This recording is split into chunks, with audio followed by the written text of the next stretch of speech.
Alright guys, TacticalRab back again today. Hope you're all doing well and enjoying your day so far. Big updates ahead of the second week of Major 2 qualifiers. Los Angeles Thieves making an emergency roster change with Kenny unfortunately too unwell to play in tonight's matches. Capsidal, after getting dropped by the Boston Breach not too long ago, is looking for redemption tonight, alongside Scump presumably firing up the watch party for OpTic Scump against Seattle. Very much enjoy to your thoughts in the comments below. Hit the like button if you enjoy. Subscribe if you're new as always, I'd greatly appreciate it. Plenty to discuss. Firstly, the Challengers Elite playoffs were going on last night. Boston Academy have been on an absolute tear lately. Despite starting off 0-6 map count in their first 2 matches of the Elite, they bounced back, went 3-2 in the end after a 9-1 map count streak, made the playoffs, and since then have been looking rather good. They continued in their bracket in the playoffs. They beat another team last night, and then they played Parasite's team to make top 3. That, of course, is Johnny, Jimbo, as he's formerly known, now known as Lau, and Fire with Parasite. They played against Doug's team, and apparently Doug made Johnny monitor cam because, I mean, look, Doug and Johnny, there's all this drama that's been going on between those two guys. So,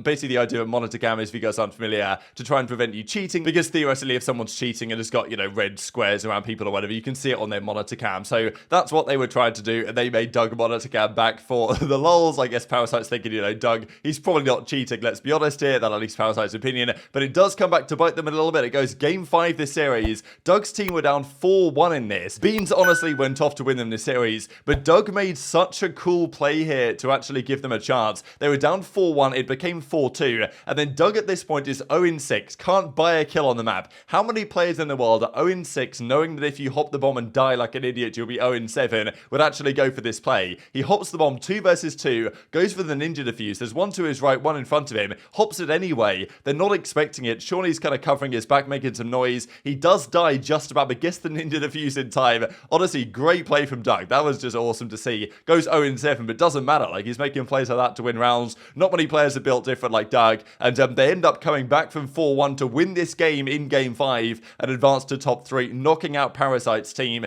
GG's bros, he says, and even this to Johnny writes, GG's to Boston Academy lost last map. I think this makes me 5-0 against you in every relevant series. Bounce back, he says. So pretty funny, but you know, I'm sure this drama will continue for time to come. But that means Doug's team, the Boston Academy, is top 3 in the Elite, so we'll keep an eye on that over the coming days. Also, to note, the watch party hosts are set for the set of the Major. Kind of funny, I thought, because all of these are pretty much alphabetical, apart from one name right at the very top left, which of course is Scump, because of course after retiring, he's now going to be hosting watch parties. I believe the main broadcast is the one where the drops are, so that's kind of the incentive to watch the main broadcast over the other ones. But, you know, nonetheless, I'm sure lots of people, if Scump does indeed stream tonight, which I think he will for the OpTic versus Surge series, he will be getting a lot of viewers, I'm sure. Also, I applied for this as Breaking Point, and we managed to get accepted, which is cool stuff. We won't be doing this every day by any means, but, you know, on occasion, throughout the qualifiers, we'll probably throw up the watch party from time to time. I usually try and relax in the evenings, because I'm doing quite a lot of other content stuff during the day when the matches are on, but still, we'll do something like that at some point or another. Also, I thought it was cool that JKap and Marksman, just, there's some examples here from the kind of more casual scene. I used to watch Marksman, as he was known then, way back in the Black Ops 2 days. I used to watch all of his videos,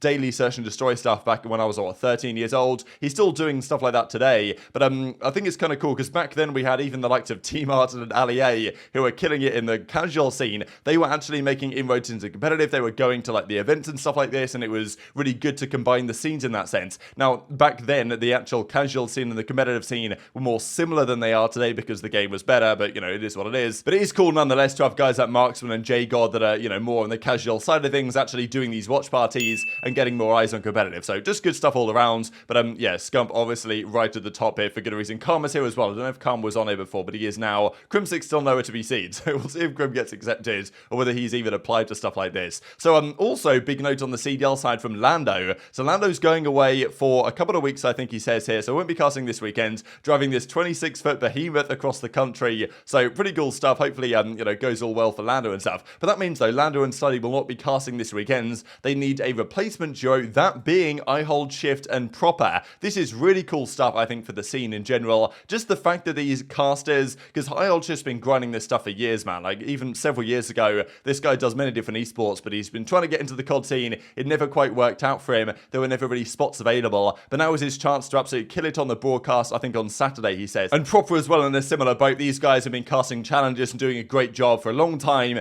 And, you know, it's probably about time, really, that there's some rotation here, certainly in the qualifier matchups for the casters that are involved, just because, I mean, otherwise, a lot of the casters that put their life and soul into trying to become something in Call of Duty casting just, struggle to get any opportunities. Doing some rotation during the qualifiers probably isn't a bad idea. Yes, have the traditional guys maybe for the major, but, just at least showing that it's possible for some of these guys to make it into the COD League is just good for the health of the ecosystem, in the same way that having a prom event for the amateurs also helps kind of that cohesion. So really cool stuff. Looking forward to seeing these guys on the mic this upcoming weekend. Now, we've got to talk about OpTic quickly before we discuss Los Angeles Thieves. Dashy flying it back to Dallas from Toronto. What an absolute saga the OpTic stuff has been. But yeah, so he was back in Toronto. So that iLLeY's also there in Ontario as well at the moment, which is a pretty big deal because I don't know when his visa's going to get sorted, if at all. If it doesn't, then we know who OpTic's substitute might well have to be for Major 2. We'll see about that one. But yeah, flying back to Dallas. I believe his flight got delayed or something. Formal is obviously like, oh my god, you're back again. I know you missed me. And they didn't scrim yesterday because Dashy's flight was delayed or something, so we didn't get in time. But it is what it is. They play Seattle Surge tonight, and we'll discuss that series in a few minutes' time after we talk Los Angeles Thieves. Intel emerging yesterday, and I heard about this as well shortly before. There was some emergency going on at Los Angeles Thieves, and they were looking to sign an emergency substitute, right? So, one name that's been mentioned to me a few times this run is SMG player Dak. Now, I hadn't even heard of this guy, to be honest. I looked at his Codegamepedia page. He's, been around for maybe a season or so. Apparently a pretty good challenger player that people are keeping their eyes on. So, of course, Novus, the general manager over at Los Angeles Thieves, he was part of trying to get Hydra onto Paris back in the day, which they decided not to do. He was, of course, instrumental in getting Pred onto Seattle Surge last year, and also the team they built over there. Now he's with Los Angeles Thieves again, where he was an analyst during the Cold War season. So, he's obviously got a pretty good eye for these type of players. So, Dak is one to keep your eyes on. I think they trailed him in scrimmers potentially for a few hours, but in the end they went for a different route, and even as JKap says, we're really hoping that OpTic would load us their bench player, who of course is none other than Seth Scumpy Abner after the madness of the last few days. Now, Pentagram says this during this whole discussion before anything was confirmed, which kind of confirmed that something was happening, because Pentagram says, broken down to astronomical levels, he was their substitute last year, and they decided not to extend him as their substitute for this season, and then all of a sudden they actually need a sub, and he could have been the guy for the job, but of course he wasn't, and they went down an entirely different route. And this is the thing actually about signing a substitute. On paper it's a good idea, but if you do, like, okay, last year they signed Pentagram early on, they never really used him. This season they need one, they get a guy last minute to fill in for them, and all of a sudden they can get a guy that's been looking good so far in this game. Like, there's benefits actually to waiting and not bothering to sign a substitute yet and putting your coach down as your sub until you actually need one, when you can get emergency sub last minute from the scene, which is probably what they're going to try and do. Now, it's obviously not ideal, because if they had have signed a sub at the start of the season, then he would have been there, I guess, at the compound with them, so he could play with the guys in person, which is probably not going to be the case for Capsidal, who is going to be their substitute. Zinx also says that Dak would be a pretty filthy pickup if it happens, but, probably not going to happen. Well, not going to happen yet, at least, because due to illness, Capsidal will be subbing in for this weekend's Major 2 qualifiers. So, this is really cool stuff, I thought, for Capsidal. I don't know if he was exactly hard done by on Boston last year, because I do feel like, the playstyle he had, I think it was understandable, the decision they made when Vivid came in to, move Capsidal on and stuff like this, but I still think he was great for that team last season, and he's been phenomenal in this game so far as well. If you guys have watched any of the 8s that he's played in, or in the Challenger side in general, Capsidal has been frying, and he was one of the real breakout players at the start of last season. People saw Big Cap on Boston, he was absolutely killing it at the start of the year, didn't really happen towards the ends. So, good to see he's getting a chance here again, and he might end up being the full-time, longer-term substitute for Los Angeles Thieves if he does well this weekend. Unfortunately, Kenny is going to be the one to step away, so, SMG for SMG transaction here. Dak apparently was indeed also trialed, but, yeah, Capsidal is in as a temporary replacement, so of course Kenny will be back at some point, but it does kind of add to the woes of Los Angeles Thieves. They've not looked good lately. Now they've got to play with a sub instead of Kenny, who was arguably their best player last weekend anyway, so it just, adds to the difficulties they're having. If they do now have a difficult Major 2, even more questions will be raised than already are being as it stands, and they'll really have to think about, okay, did we do bad at Major 2 if they were to, theoretically, because,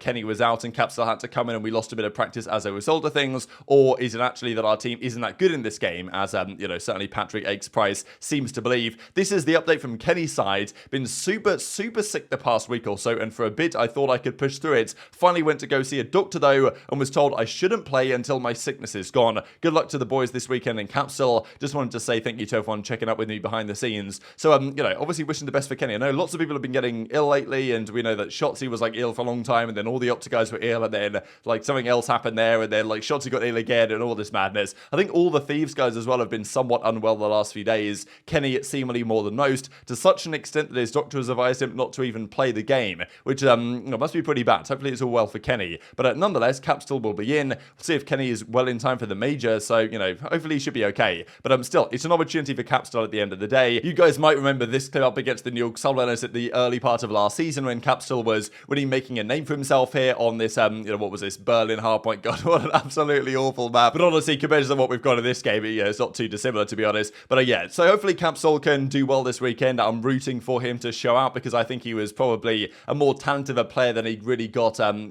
chance to show towards the middle to the end of last season. Of course, it's pretty tough in this league. There's not really that many spots up for grabs. And I mean, yeah, we can see all the clips that Capsidal was hitting right here. This guy was not missing, flying all over the shop. This is the type of aggressive SMG that he is, and it should be a relatively decent replacement, I think, for Kenny, theoretically. Obviously, his SMG duo is going to be Envoy, but yeah, not ideal for Thieves at all if Kenny's unwell, and the rest of the guys also haven't been feeling great either. Good opportunity for Cap still, but yeah, wonder how long this lasts, and if Cap absolutely fries, does another team after Major do you think, you know what, actually that Capsidal guy, Thieves obviously decided to think, like, out of all the guys they could have picked up here, Capsidal was the best option. If he does fry and Los Angeles Thieves go back to their normal roster, does another team say, hey, let's get Capsidal instead? Or do Thieves think, you know what, let's get this guy as our full-time sub if he delivers the results? So I think they play a couple of matches this weekend. We'll see the schedule here in a couple of seconds' time. But also we've got to talk about OpTic and Scump, of course. The first match in many a year, I think basically 9 years, that OpTic have played, of course, like OpTic, right? Not, fake OpTic in Los Angeles and all this. The first match they've played in about 9 years without Scump being in the roster. Now, also, MLG Puckett confirms here that before the league starts today, there'll be some sort of special thing going on. So usually the matches start at 3 Eastern.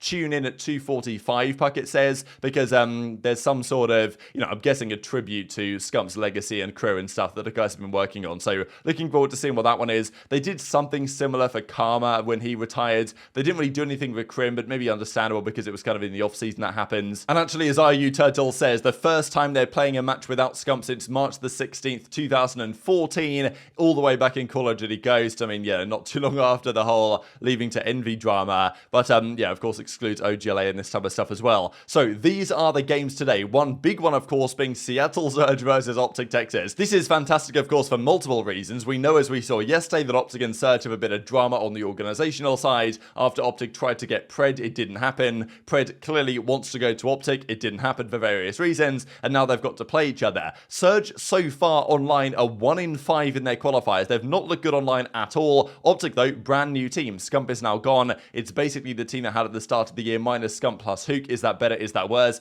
Dashy's back. What's the relationships like there? Obviously, Dashy didn't play in their match last weekend. It's been absolute chaos. Also, their search and destroy when they played last weekend, still with the Scump team with Huke in, wasn't so good, wasn't so refined. That's usually where Surge struggle as well. So if OpTic were good in Surge, I'd certainly be taking them to win this series. Because they're not, I'm thinking, you know what, could go either way. But I still think I'm going to favor OpTic slightly in this one and take them maybe in a game 5 or something. I think it's going to be a close series, but it's going to be a fantastic series, especially if Scump is watch partying it as well. And, look, if OpTic come into this week and beat Surge, and then they beat Toronto tomorrow, then, like, seriously, their team can be very impressive. So we're going to see how this roster can fare. But if they start off 0-2 this week, then, questions will immediately be raised. But Toronto, they're not expected to beat them regardless. New York versus Florida first series. New York are a good S&D team, which makes me think that, can Florida 2-3-5 them? Seems less likely. I'll take New York 3-1. And then a cracking series to finish out the day, Thieves versus Toronto. I would have loved to see how this would have gone with Thieves' full roster, because if they had Kenny here and they were on full cylinders and they got smoked by Toronto, that wouldn't be a good sign. But in this series, it's a tough debut for Capsidal. But even if they lose, they do play London on Saturday. So very much enjoyed your thoughts on all this stuff in the comment section below. Hit the like button if you enjoyed. Subscribe if you are new. Take care, and I'll see you next time.